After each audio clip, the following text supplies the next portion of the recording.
میرے غریب حسین، میرے غریب حسین، میرے غریب حسین. حول ولا قوة إلا بالله العلي العظيم. أعوذ بالله من الشيطان اللعين الرجيم. بسم الله الرحمن الرحيم. وبه نستعين وهو خير معين.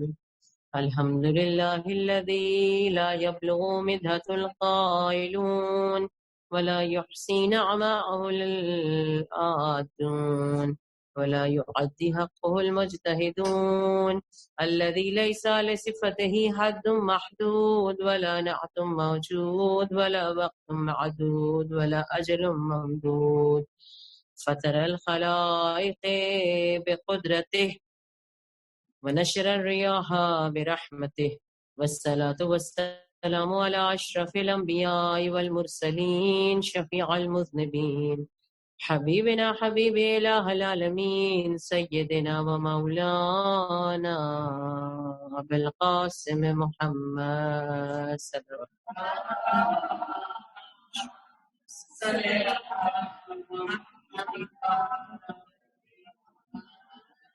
وأهل بيته الطيبين الطاهرين المعصومين المظلومين الذين أذهب الله عنهم الرجس وطهرهم تطهيرا.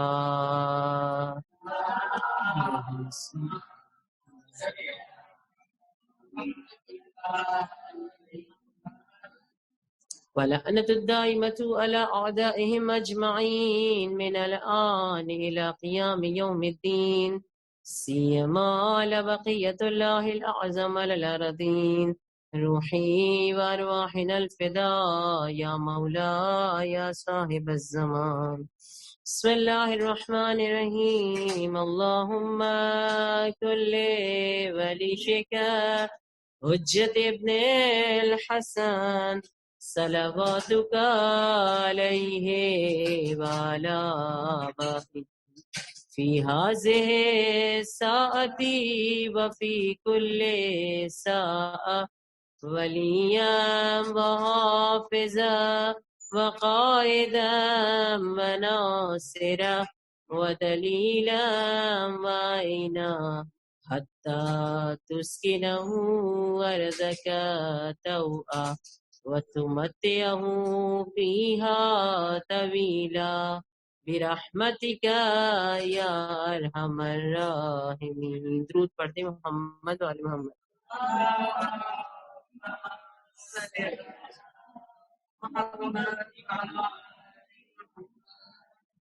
بسم اللہ الرحمن الرحیم. تمام تر تعریفیں، تمام تر حمد و ثنا اس پروردگار عالم کے لیے کہ جو سارے جہانوں کا پروردگار اور خالق و مالک ہے. بغیر کسی تمہید کے عشق یوسف زہرا دریاد کربلا کے عنوان سے موضوع آپ کی خدمت میں پیش کرتے ہوئے آج چوتھی مجلس خدمت اقدس میں پیش کرنے کی خواہش اور کوشش ہے. نماز جعفر طیار کے بعد پڑھی جانے والی دعاؤں کے جملے سے آپ کی خدمت میں روزانہ اللہ کی تعریف کو پیش کر رہے ہیں. آج کے دن کا جملہ امام صادق فرماتے ہیں کہ جب نماز جعفر طیار پڑھ لو اس کے بعد یہ دعا پڑھ کے پھر دعا مانگو. تو اس کا ایک جملہ کہ جس میں مولا فرماتے ہیں کہو سبحان من احصا کل شیء علمہ، پاک و پاکیزہ ہے وہ ذات کہ جس کے احاطہ علم میں ساری چیزیں ہیں. بے شک پروردگار عالم کا علم سارے جہانوں پر محیط ہے. اور اسی طرح تفسیر نور الثقلین میں حفص بن غیاث سے روایت ہے کہ انہوں نے چھٹے مولا امام جعفر صادق علیہ الصلوۃ والسلام اللہم صلی علی محمد مولا سے سوال کیا کہ مولا وسع کرسیہ السماوات والارض، آیت الکرسی کا جملہ ہے نا، تو کہا کہ مولا اس کے کیا معنی ہیں؟ تو مولا نے فرمایا کہ اس سے مراد خدا کا علم ہے. تو پتہ چلا کہ واقعاً خدا کا علم سارے جہانوں پر محیط اور کہہ لیں کہ کلی طور پہ علم ہے. یہی وجہ ہے کہ پروردگار عالم نے علم کی ہی بنا پر فرشتوں پر بشریت کو فوقیت دیتے ہوئے جناب آدم کو پوری زمین کا خلیفہ بنا دیا.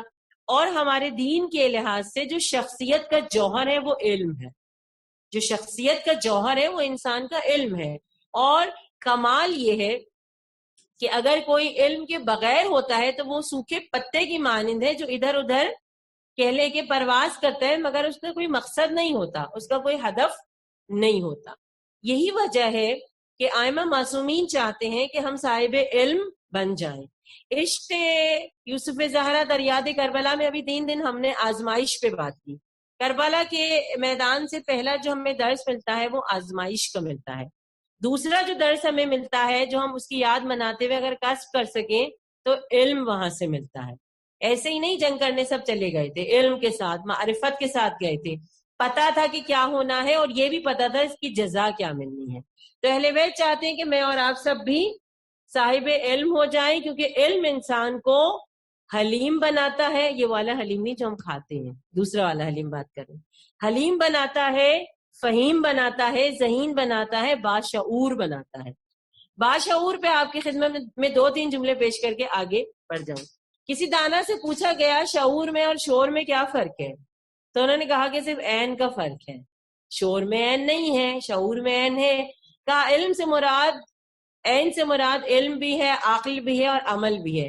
انسان جب ان تینوں چیزوں کے ساتھ بات کرتا ہے تو وہ شعور ہے, اور جب ان تین چیزوں کے بغیر بات کرتا ہے تو وہ فقط شعور ہے. اچھا, اب سوال پیدا ہوتا ہے. ہم نے ایک اپنے استاد محترم سے ایسی میں نے سوال کیا اور میں نے کہا کہ ہم اتنا کچھ کرتے ہیں, نیکیاں کرتے ہیں, لوگ نہیں مانتے. دیکھیں میں آپ کو فرق واضح بتا رہی, شعور اور شعور کا. کہا کہ اتنا ہم نیکیاں کرتے لیکن لوگ اس کو ایکسیپٹ ہی نہیں کرتے, تعریف نہیں کرتے ہماری, یعنی اس کو مانتے بھی نہیں کہ ہاں بھی انہوں نے ہمارے ساتھ نیکی. انہوں نے بہت سادگی سے مجھ سے پوچھا ویسے آپ یہ ساری نیکیاں کس کے لیے کرتی ہیں. مطلب بہت سادگی سے انہوں نے پوچھا کہ ویسے یہ نیکیاں آپ کس کے لیے کرتی ہیں. تو پہلے تو میں تھوڑا گھبرا گئی, پھر میں نے تھوڑا اوور ایفیشینٹ ہو کے جواب دیا کہ اللہ کے لیے کرتی ہوں. تو انہوں نے کہا جب اللہ کے لیے کرتی ہیں تو پھر شعور ہونا چاہیے. بندے کے لیے کرتا ہے تو انسان شور کرتا ہے کہ ہمیں جواب کیوں نہیں ملنا, اور جب خدا کے لیے کرتا ہے تو پھر شعور کے ساتھ خاموشی آ جاتی ہے. سورہ دہر کی آیت کا انہوں نے حوالہ دیا, انما نطعمکم لوجہ اللہ لا نرید منکم جزاء ولا شکورا. ہم اگر کھانا کھلاتے ہیں تو بس اللہ کے لیے, ہمیں کسی کا نہ شکریہ چاہیے نہ کسی کی جزا چاہیے. کہا جب انسان شعور کے ساتھ کام کرتا ہے, پہلی چیز علم ہے اس کے اندر آ جاتا ہے کہ خدا دیکھ رہا ہے, کوئی دیکھے نہ دیکھے. دوسری چیز عقل استعمال کرتا ہے, یہ کیا جزا دیں گے, اصل جزا تو خدا عنایت کرے گا. تیسری چیز عمل, پھر اس کے عمل میں سبقت آتی چلی جاتی ہے کہ خدا جزا دے گا, خدا دیکھ رہا ہے لہٰذا میں عمل کو کرتا چلا جاؤں. خدا کی خاطر ہوتا ہے تو شعور ہوتا ہے, اور لوگوں کی خاطر ہوتا ہے تو شعور ہوتا ہے. ایک دفعہ درود پڑھتے ہیں محمد.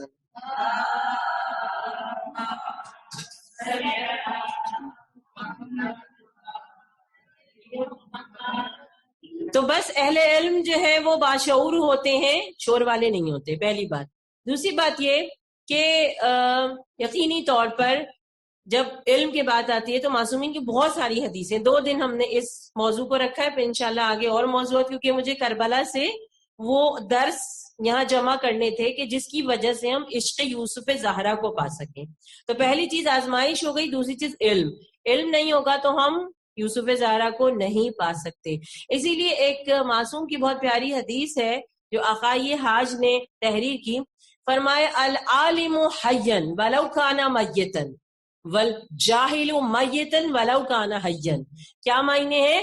کہا کہ ایک علم والا مر بھی جائے تو وہ زندہ رہتا ہے, اور ایک جاہل اگر زندہ بھی رہتا ہے تو وہ چلتی پھرتی لاش ہے, یعنی میت ہوتا ہے. کیوں؟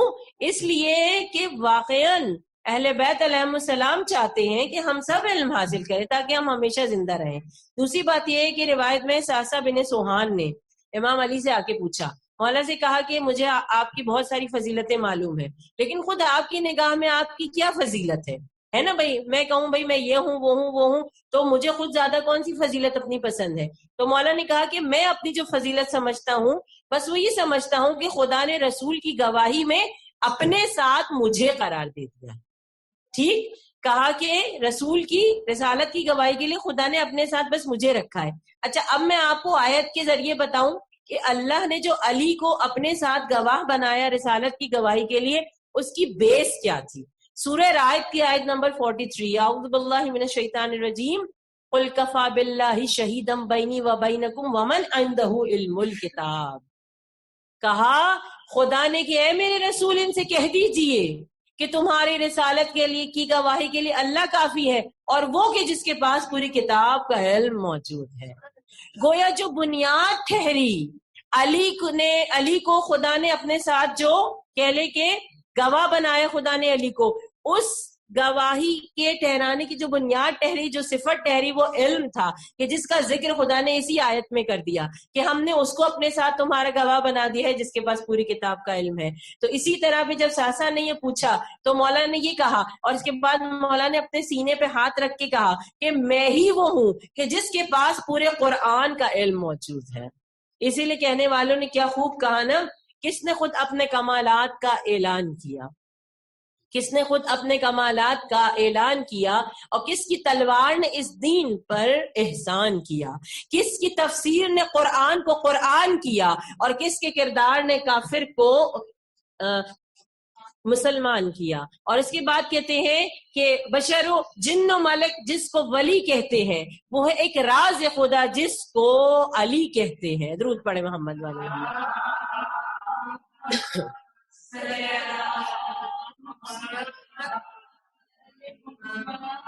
تو بس اگر واقعاً میں اور آپ چاہتے ہیں کہ ہم کربلا سے کوئی کاش حاصل کر سکے, ہم اہل بیت علیہ السلام سے کچھ لے سکے, تو علی چاہتے ہیں کہ ہم علم والے ہو جائیں. اگر ہم حسین کے عزادار ہیں تو ہم علم سے عاری نہ ہوں, اور واقعاً اگر ہم امام زمان کے منتظر ہیں اور ان کے چاہنے والے ہیں تو ہم علم سے خالی نہ ہوں. امام حسین علیہ السلام کی ایک حدیث آپ کی خدمت میں پیش کروں. اول سے لے کر آخر تک سب کے پاس علم بھی ہے اور علم دوست بھی ہے. امام حسین کا ایک بہت خوبصورت کہہ لیں جملہ اور حدیث مجھے ملی جو میں نے اس علم کے زمرے میں شامل کرنا چاہیے. امام حسین فرماتے ہیں کہ اگر مشرق سے لے کے مغرب تک ایک مکان ہو, یعنی اتنا لمبا اور چوڑا مکان, کہا مشرق سے لے کے مغرب تک ایک مکان ہو اور اس کے 1,00,000 دروازے ہوں اور ہر دروازے سے ایک نئی بولی بولنے والا جاتا ہو, تو ان تمام بولیوں کو یا تو میں حسین جانتا ہوں یا میرے بھائی حسن جانتے ہیں. تو کیا پتہ چلا, واقعاً یہ علم دوست بھی ہیں اور صاحبان علم بھی ہیں. اور اس کے بعد امام حسین اور امام حسن کے اس علم کے بعد یہ پتہ چلتا ہے کہ اسی لیے خدا نے ان کے نانا کو جو معجزہ دیا وہ بھی کوئی معمولی معجزہ نہیں دیا. کیسے؟ جناب موسیٰ کو عصا کا معجزہ دیا, حضرت عیسیٰ کو مردوں کے زندہ کر دینے کا معجزہ دیا, اسی طرح سارے نبیوں کو مختلف معجزے دیے. علماء کرام فرماتے ہیں کہ جو معجزے سارے نبیوں کو ملے وہ معجزے میرے نبی کے روز مرہ کے مشاغل تھے, وہ معجزہ نہیں تھا, روز مرہ کے مشاغل تھے. کہا کہ کلام نہج البلاغہ میں خود امیر المومنین کا کلام ہے کہ ایک روز میں رسول اللہ کے پاس تھا, ایک مرتبہ درخت ان کے پاس چلتا ہوا آیا اور اس کی شاخیں میرے اوپر سایہ کر رہی تھیں اور وہ رسول سے بات کر رہا تھا. یہ نبی ہے, حبیب کبریا ہے.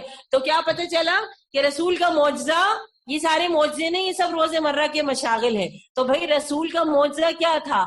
تمام تر نبیوں کے معجزے زمان و مکان کے ساتھ ختم ہو گئے, صرف ان کا تذکرہ باقی ہے لیکن معجزہ باقی نہیں ہے. خدا نے اپنے حبیب کو چن کے ایک ایسا معجزہ دیا جو تمام تر صفات اور کمالات میں اعلیٰ ہو اور قیامت تک وہ معجزہ زندہ باقی اور قائم رہے. خدا نے اپنے نبی کو علمی معجزہ قرآن کی صورت میں عطا فرمایا. نبی کا معجزہ قرآن ہے اور یہ وہ قرآن ہے جو قیامت تک قائم رہے گا, ہر دن ایک نئی روشنی لے کر, ایک آب و تاب لے کر. اسی لیے کہتے ہیں کہ خدا خود علیم ہے, علم کو دوست رکھتا ہے. حبیب کبریا کو اس نے علمی معجزہ قرآن عنایت فرمایا اور اس کو اپنے ساتھ رسالت کا گواہ بنایا کہ جس کے پاس پوری قرآن کا علم موجود ہے. درود پڑھیں.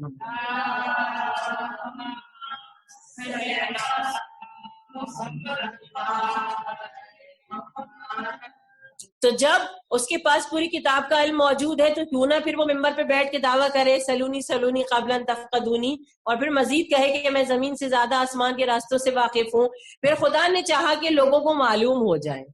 دیکھیں دنیا میں بھی ہے نا، نعوذ باللہ ہمارے مولا ایسے نہیں، دنیا میں بھی ایسے ہیں نا، لوگ کہتے ہیں میں تو بھائی کسی سے نہیں ڈرتا، میں تو یہ ہوں وہ ہوں، جب سامنے شیر آ جائے تو بھاگ کے چلے جاتے ہیں. کیا مطلب ہوتا ہے؟ زبانی جمع خرچ. علی زبانی جمع خرچ نہیں کہہ رہے تھے، سلونی سلونی قابل ان تفقدونی، پوچھ لو مجھ سے اس سے قابل کہ میں تم میں نہ رہوں، اور میں زمین سے زیادہ آسمان کے راستوں سے واقف ہوں. خدا نے بتا دیا کہ یہ ایسے ہی نہیں کہہ رہا، یہ واقعاً زمین سے زیادہ آسمان کے راستوں سے، آسمان کے لوگوں سے اور آسمان کی راہوں سے واقف ہے. سامنے سے مجمع میں سے ایک نے سوال کر دیا، اتنا ہی علم ہے تو بتائیے اس وقت جبریل کہاں ہے؟ چشم عین اللہ کو بلند فرمایا. ایک مرتبہ زمین کی پستیوں میں دیکھا، پھر آسمان کی بلندیوں میں دیکھا، پھر ایک مرتبہ مشرق کی ہواؤں میں دیکھا، پھر ایک مرتبہ مغرب کی فضاؤں میں دیکھا، اور ایک مرتبہ مسکرا کے کہا انت جبریل، تم ہی تو جبریل ہو.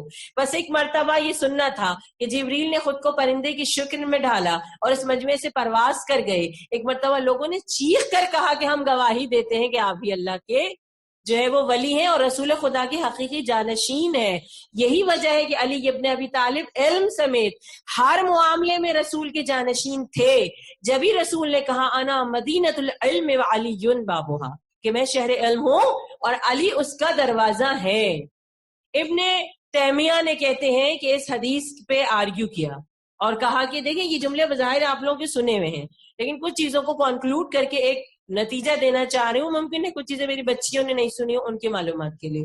ابن تیمیہ جو ہمارے دیگر فرقے کے بہت بڑے عالم دین بھی سمجھے جاتے ہیں، بہت کتابیں لکھی، انہوں نے آرگیو کیا اس حدیث پر، انا مدینۃ العلم وعلی بابھا، کہا کہ نبی شہر علم ہے، لیکن فقط علی نہیں، سارے صحابہ باب علم ہے، کیونکہ ہم تک جو دین پہنچا ہے وہ سارا کا سارا صحابہ سے پہنچا ہے. تو ایک مرتبہ علامہ فیضی نے اس کا جواب دیا، جسے خصوصیت کے ساتھ علامہ نقوی نے اپنے ممبر سے بیان کیا. کہتے ہیں علامہ فیضی نے کہا کہ جہاں صحابہ کے علم کا کمال پہنچتا ہے وہاں سے علی کا علم شروع ہوتا ہے، اور اگر علی کا علم نہ ہوتا تو آج قرآن کی تفسیر، احادیث کی تفسیر کسی کو سمجھ میں نہیں آتی، کیونکہ عربی گرامر کے تمام تر قواعد اب ہم پڑھ رہے ہیں نا تو ہمیں اندازہ ہو رہا ہے کتنی مشکل ہے عربی گرامر. اس میں زیر و زبر کا فرق، پھر اس کی ساری جو گرامیٹیکل ٹرمز ہیں، حال، تمیز، افعال قلوب، ناسخہ، یہ ساری چیزیں کہتے ہیں یہ سب کے موجد علی ابن ابی طالب ہیں. اگر علی نہ ہوتے تو عربی گرامر کسی کو پتہ ہی نہیں چلتی، اگر علی نہ ہوتے تو علم حدیث اور علم قرآن، تفسیر قرآن کا علم کوئی پا نہیں سکتا تھا. یہ علی نے ساری گرامر کو واضح کیا ہے جس کے ذریعے اب علماء ان چیزوں کے علم کو حاصل کرتے ہیں. اور ایک بچیوں کے لیے فقط معلومات کہ ابو الاسد دوئلی ایک امام کے چاہنے والے ہیں، ان کو یہ آنر حاصل ہے کہ امام علی نے انہیں سب سے پہلی علم نحو کی کتاب لکھنے کا حکم دیا، اور مولا نے ساری توجیہات کو بیان کیا اور انہوں نے مولا کے حکم سے اس کتاب کو لکھنا شروع کیا، جو کہ اب حوزہ علمیہ قم میں پڑھائی جاتی ہے مختلف حوالوں سے، علم صرف، علم نحو. میں آپ کو زیادہ بور نہیں کروں گی ان گفتگو میں الجھا کے، بس آگے بڑھ جاؤں. علی کا علم وہ ہے کہ جس کے بارے میں ابن عباس کہتے ہیں کہ علی کا علم وہ ہے کہ میرا علم قطرے کی مانند اور علی کا علم مثل سمندر کے ہے. ٹھیک، یہ سن لیا نا نے. اب آپ سنیے، معلم اول ہے رسول خدا، معلم ثانی ہے علی امام ہمارے کہنے کے اول، اور ان دونوں نے جو علم کی اہمیت کو میرے اور آپ کے لیے بیان کیا اگر ہم سمجھ سکیں. معلم اول رسول خدا کہتے ہیں یعنی جتنا علم رسول خدا کے پاس ہے کسی کے پاس جو نہیں ہوگا، مگر قرآن کی آیت وَقُلْ رَبِّ زِدْنِی عِلْمًا، رسول کی زبان سے نکلا ہوا یہ جملہ اس بات کی تاکید کرتا ہے کہ انسان کے پاس کتنا ہی علم آ جائے انسان کو علم میں اضافے کی دعا مانگتے رہنی چاہیے. میں شروع ہو جاؤں کہ جی میں تو اب عالمہ فاضلہ بن چکی ہوں، مجھے سب کچھ پتہ چل گیا ہے، میرے لیے زیبا نہیں ہے.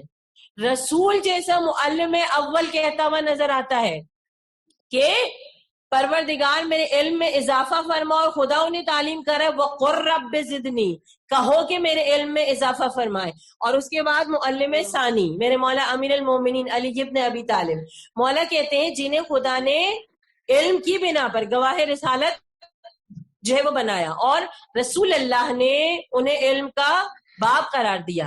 آقا خامنائی نے اپنی ایک کتاب حدیث جوامردی میں اس حدیث کو لکھا، کہا کہ مولا علی نے فرمایا من علمنی حرفن فقد سیرنی عبدن، کہا جس نے مجھے صرف ایک لفظ کی تعلیم دے دی اس نے مجھے اپنا غلام بنا دیا۔ اندازہ کریں علم کی اہمیت کا میں اور آپ، رسول اتنے صاحب علم ہیں اور دعا مانگ رہے ہیں اللہ میاں مجھے اور علم دے دے اور علم دے دے، اور یہ میرے مولا کہ جن کے پاس علم کی کوئی انتہا نہیں ہے، خدا نے انہیں پوری قرآن کے علم کا وارث قرار دیا، وہ کہہ رہے ہیں اگر ایک لفظ کسی نے مجھے سکھا دیا اس نے مجھے اپنا غلام بنا دیا۔ اسی لیے امیر المومنین کا جو دیوان ہے اس میں ایک شعر ملتا ہے جو مولا اکثر فرمایا کرتے تھے، مولا فرماتے تھے رزینا قسمت الجبار فینا لنا علم وللاعداء مال، کہا کہ ہم اللہ کی اس تقسیم پہ راضی اور خوش ہیں، ہم لوگ نہیں خوش ہوتے کسی بھی اللہ کی تقسیم اور راضی پہ، ہر چیز پہ شکوہ رہتا ہے۔ کہتے ہیں ہم اللہ کی اس تقسیم اور کہہ لیں کہ اس پر خوش اور راضی ہیں کہ اللہ نے ہمیں دولت علم سے نواز دیا اور ہمارے دشمنوں کو دولت دنیا سے نواز دیا۔ مولا کہتے ہیں ہم اس پر خوش اور راضی ہیں، اسی لیے میرے چھٹے مولا امام جعفر صادق علیہ الصلوۃ والسلام ارشاد فرماتے ہیں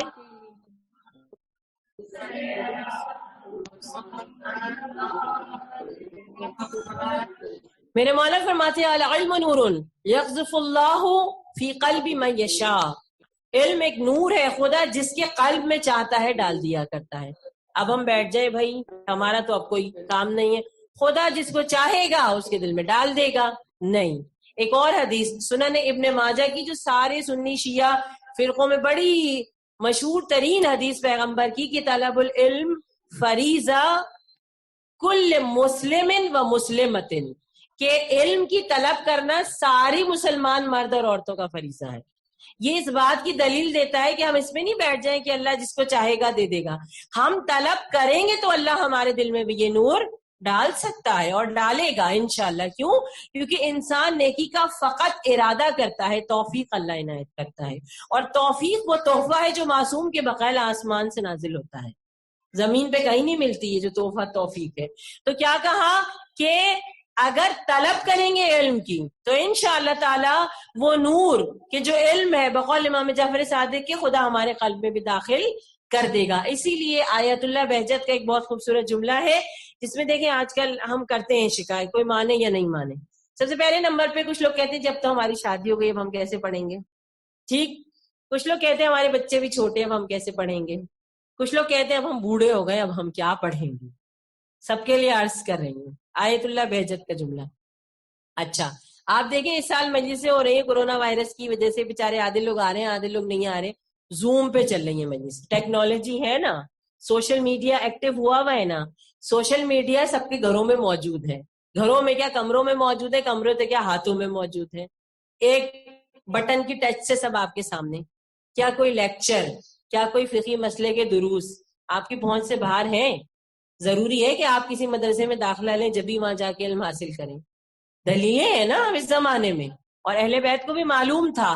اسی لیے آیت اللہ بہجت نے کہا، عورت کہتی ہے میں چار دیواری میں کیسے تعلیم حاصل کروں، آیت اللہ بہجت نے کہا کہ اگر کوئی طلب علم کے لیے، طلب علم و معرفت کے لیے سنجیدہ ہے، پرخلوص ہے، تو خدا اس کے لیے در و دیوار کو بھی معلم بنا دیا کرتا ہے۔ درود پڑھ دے محمد والے محمد۔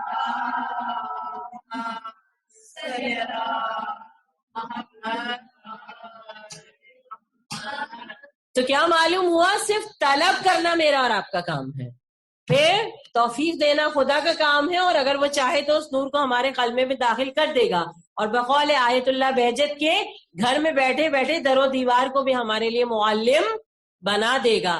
شرط یہ ہے کہ طلب تو کریں۔ کیوں؟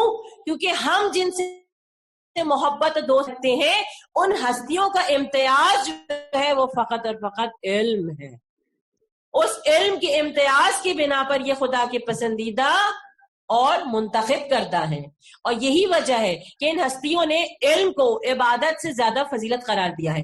حسال صدوق کی حدیث ہے کہ جس میں پیغمبر کا فرمان شیخ صدوق نے نقل کیا کہ علم کی فضیلت عبادت کی فضیلت سے زیادہ ہے۔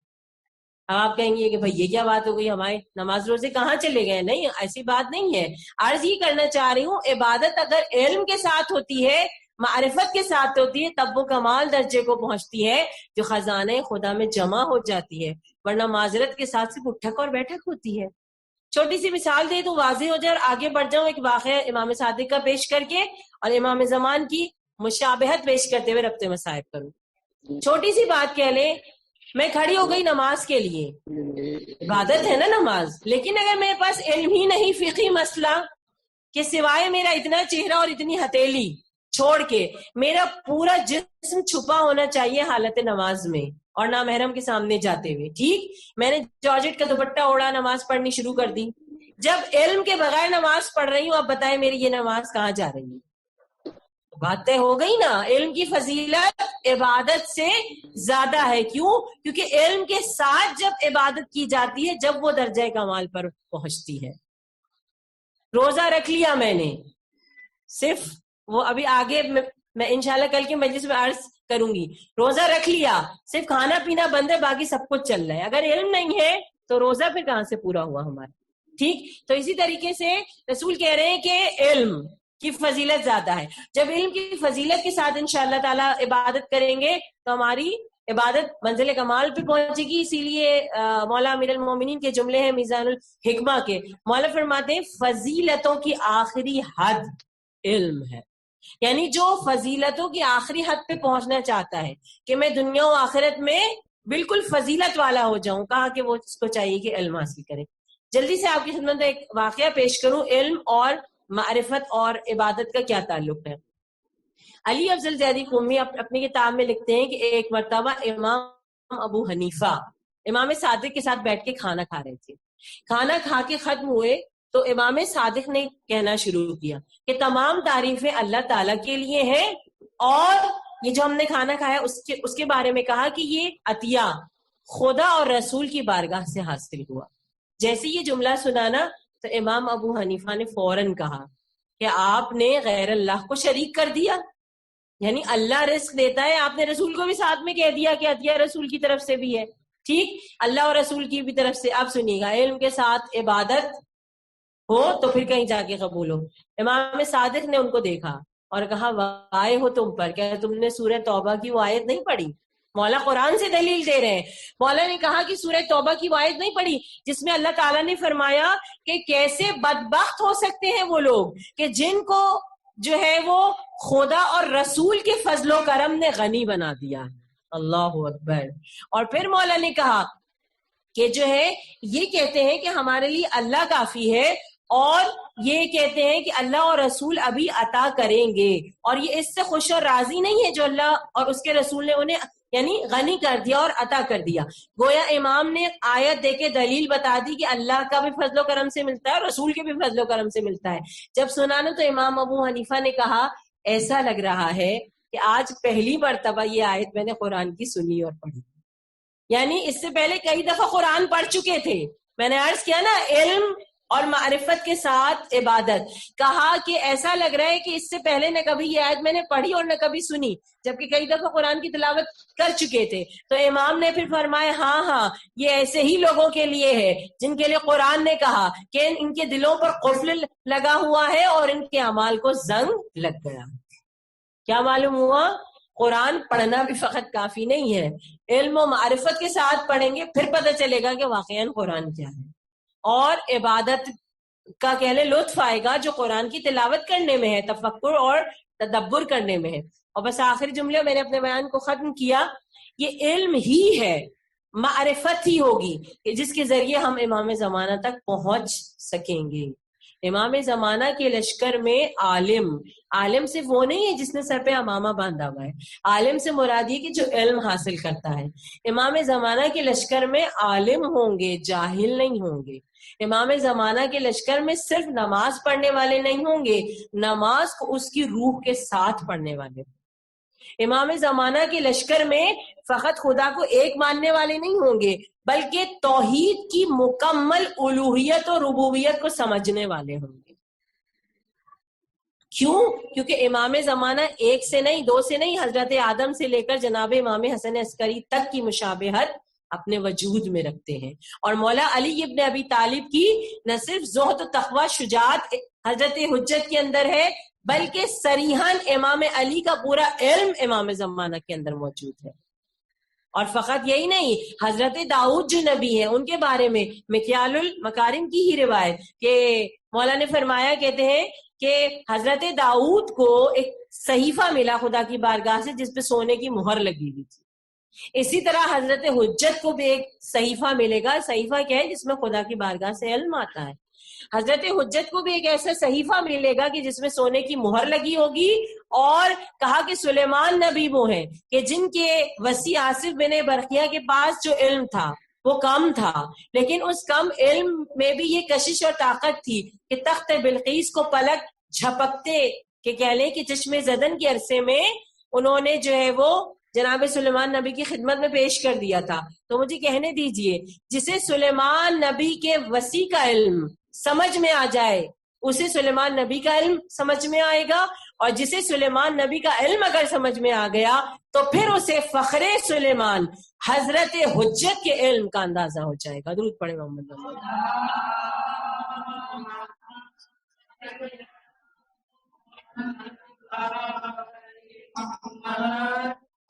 بس مومنات، میں نے آپ کی زحمتوں اور اپنے بیان کو ختم کیا. علم وہ نور ہے کہ جو خدا جس کے دل میں چاہتا ہے ڈال دیا کرتا ہے، اور یہ علم کربلا کے مقتل سے بھی فروزہ تھا. اسی لیے میں نے اس صفت کا ذکر آپ سے ان مجالس میں رکھا ہے. 3-4 چیزیں میں پیش کروں گی پورے عشرے میں. ایک میں پیش کر چکی ہے، آزمائش، مصیبت اور مشکلات. دوسری چیز علم. جو چیزیں کربلا سے کسب فیض ہم حاصل کر سکتے ہیں کر لیں. یہی چیزیں ہمیں انتظار امام زمانہ اور ان سے ملاقات میں، ان کے عشق میں اور ان کے ظہور میں کارآمد ثابت ہوں گی. علم وہ صفت ہے جو کہ دشت کربلا کے مقتل سے فیروزہ اور تابند نہ تھا. اور علم کے ساتھ جب معرفت کے ساتھ عبادت کی جاتی ہے تو اس عبادت میں پھر کہہ لیں کہ بیزاری نہیں ہوتی، بوریت نہیں ہوتی. عرض کروں، آج کل کی مائیں اپنے بچے سے صرف اتنا کہہ دیں، اللہ ہم سب ماؤں کو توفیق دے پروردگار کہ ہمارے بچے اچھی تربیت کریں. ڈرائنگ روم میں بیٹھے ہیں، وہ وہاں سے فلاں چیز لے آؤ، بھئی ہم نہیں لا رہے اماں. اور کہاں ماں کہہ دیں کہ مر جاؤ امام وقت کے اوپر، اور وہ ایک لفظ نہ کہیں کھڑے ہو جائیں مرنے کے لیے کہ ماں نے کہا ہے کہ مرنا ہے. آپ میری بات کی تائید کریں گے. میں اس وقت معاشرے کی مثال پیش کروں، سب کے گھروں میں بچے ہیں. ایک گلاس اٹھا کے لانے لے جانے میں بچے نفی کر دیتے ہیں ماں اور باپ کے حکم کی. کجا ماں کہے کہ مر جاؤ اور وہ کھڑے ہو جاتے ہیں. یہ علم و معرفت ہے اس دشت کربلا میں ان کمسن بچوں میں بھی کہ جو بڑوں میں تو کمال درجے کی تھی. یہی وجہ ہے کہ جب اولو محمد سے زینب نے کہا کہ میرے لال صرف ماموں پہ نہیں اپنے امام وقت پہ بھی نچھاور ہونا ہے، کھڑے ہو گئے. کاش ہمارے اندر وہ علم و معرفت آ جائے، کم از کم ہم اپنے نفس کو تو نچھاور کر سکیں امام زمان کے اوپر، کجا اپنی جان کو. کہتے ہیں جب امام حسین خیمے میں آئے ہیں نا اور اولو محمد کو دیکھا اور اپنی بہن زینب کو دیکھا، ایک مرتبہ آسمان کو دیکھا اور پھر زمین کو دیکھا. کہتے ہیں بہن کی لٹنے والی کمائی کو دیکھا اور بہن نے عجب جملے کہا بھیا کچھ دقیقے کے لیے بہن اور بھائی کے رشتے کو بھول جائیے. اس وقت میں جعفر طیار کی بہو، جعفر طیار کی پوتوں کے لیے علی کے بیٹے سے شہادت کی بھیک مانگ رہی تھی. ہمارا سلام ہو ان ماؤں پر جنہوں نے اپنے کلیجوں کے ٹکڑے نچھاور کر دیے. یا امام زمانہ آپ کی بارگاہ میں پرسہ پیش کر رہے ہیں مولا، اس نیت کے ساتھ کہ ہماری نسلوں کو بھی آپ پر نچھاور ہونے کا ایسا شوق پیدا ہو جائے، خود ہمیں بھی شوق پیدا ہو جائے انشاءاللہ.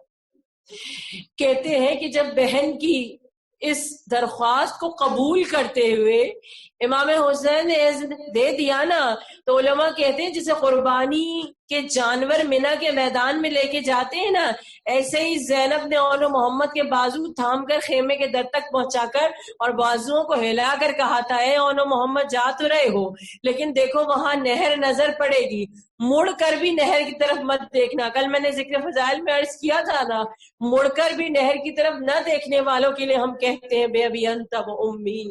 ایک مرتبہ جب بچے چلے، روایتیں کہتی کہ ایسا موقع آیا کہ محمد نے اون سے کہا کہ بھائی اون رک جاؤ، اب مزید پیچھے کی طرف مت جانا. محمد نے کہا کہ کیوں نہیں جانا؟ کہا تم نے دیکھا نہیں پیچھے فرات کی نہریں جوش مار رہی ہیں۔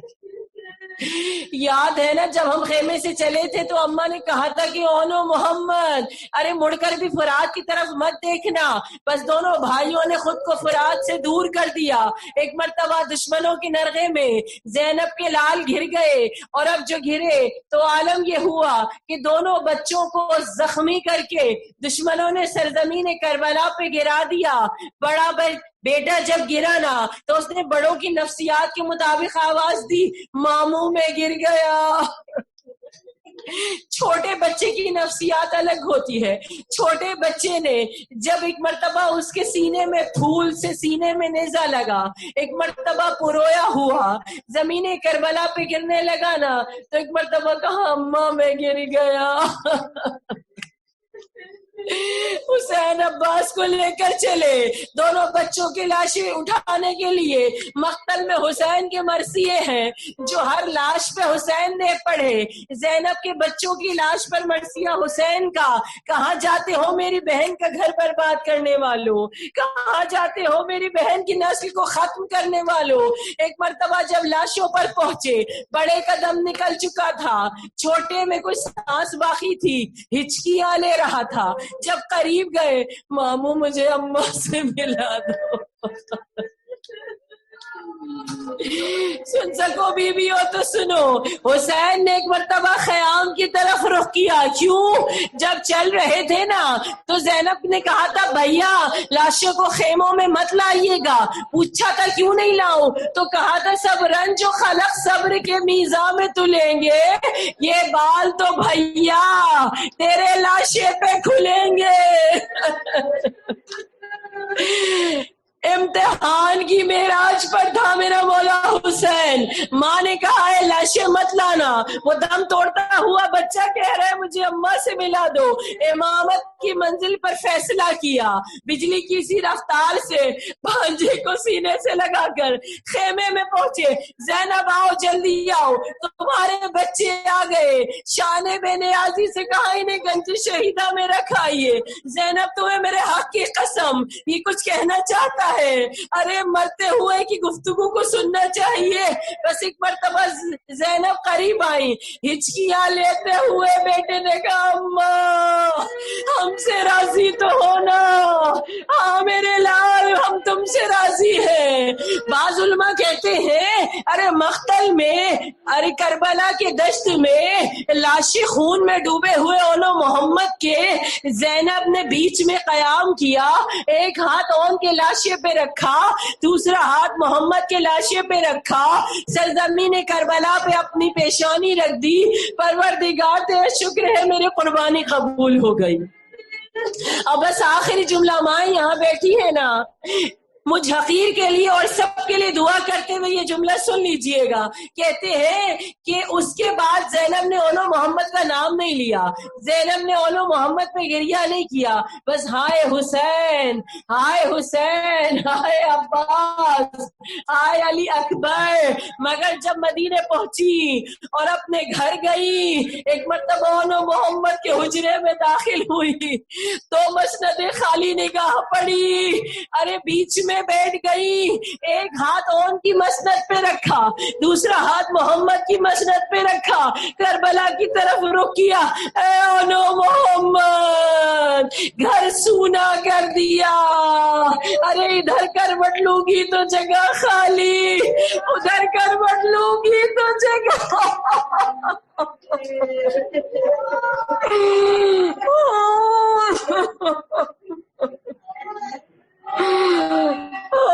میری بیوی